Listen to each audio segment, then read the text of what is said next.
দাঁড়িয়ে পড়েছি আবার একটা সুন্দর জায়গা দেখে, মানে জাস্ট এই রোডটাকে আমরা ছেড়ে যেতে চাইছি না। মানে যেখানে যেখানে দেখবে সমস্ত জায়গায় সুন্দর কিন্তু আলাদা রয়েছে।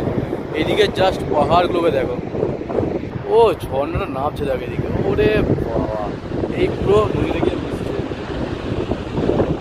দারুণ ভিউ, দারুণ। আর আমাদের ছোট ভাই এখানে দাঁড়িয়ে রয়েছে। জিংজিং বারের পর থেকে কিন্তু আমাদের মোবাইলে সব টাওয়ার আউট হয়ে গেছে, তো কোনো রকম কন্ট্যাক্ট কিন্তু আর করা যাবে না। তো আমাদের ফোনটা এবারে খেলনা হয়ে গেছে পুরো।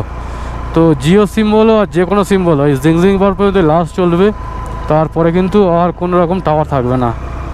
বারালাজলা এখন 21 কিলোমিটার, সারচু 53, পাং হচ্ছে 129, টাংলাংলা পাস 196, লে 302 কিলোমিটার।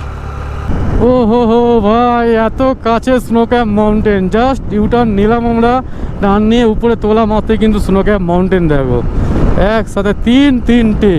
আর আমরা ছিলাম করে দেখো সেই নিচে। ওরে বাবাই, নিজেই দেখাই তোমাদের, এই দেখো ওই নিচে রাস্তা আছে, বুঝতে পেরেছো? আর আমরা কত উপরে চলে এলাম একটা বাঁক নেওয়া মাত্রই। তো আমরা এখন জাস্ট একটু একটু করে যাচ্ছি আর রাস্তার মজা নিচ্ছি। সত্যি কথা বলতে গেলে এই সমস্ত রাস্তায় যদি আমরা বাইক নিয়ে যাওয়ার সময় স্কিপ করে বেরিয়ে যাই না, তো সে রাইডে কোনো মজাই নেই। কী কারণে দাঁড়ালাম সেটা দেখাচ্ছি তোমাদেরকে।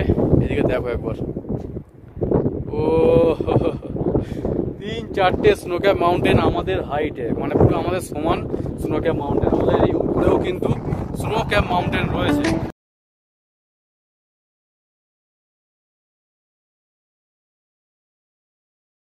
দাঁড়িয়েছিলাম, এবার দাঁড়িয়ে বিস্কুট টিস্কুট খাচ্ছিলাম, আর একটা গাড়ি এসে করে আটকে গেছে দেখো। একটা ক্রেন নিয়ে উপরের দিকে উঠছিল, আর সে উঠতেই পারছে না। ওরে বাবা, পুরো স্টার্ট অফ হয়ে যাচ্ছে তার।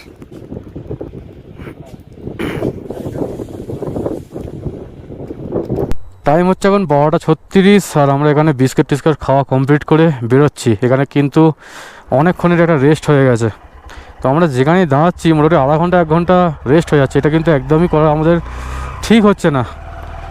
যাই হোক, চলো, যে এরকম সুন্দর সুন্দর জায়গা দেখলে না দাঁড়িয়ে আর থাকা যায় না। আর কোনো জায়গায় দাঁড়াবো না, ডাইরেক্ট বারালাজলা পাশেতে গিয়েই দাঁড়াবো, অনেকটাই লেট হয়ে গেছে। তো বারালাজলা যাবার রাস্তা কিন্তু বিভৎস রকমের খারাপ রয়েছে। কি হলো?